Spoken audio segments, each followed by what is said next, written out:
அதே காத்து வாசம் வேற, அதே மண்ணு வண்ணம் வேற, அதே மக்க வாழ்க்கை வேற, ஒண்ணு மட்டும் மாறவில்லை.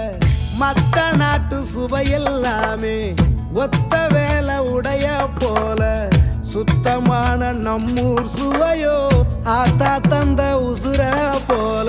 மூட்டி பாசம் கொட்டி சமைச்சது திண்டுக்கல்லு தலப்பா கட்டி, நெய்யூத்தி நேசம் கொட்டி இழுக்குது திண்டுக்கல்லு தலப்பா கட்டி.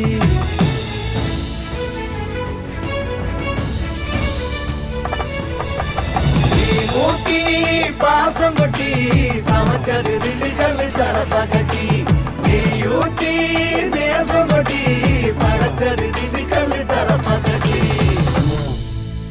படைச்சது திண்டுக்கல்லு தலப்பா கட்டி.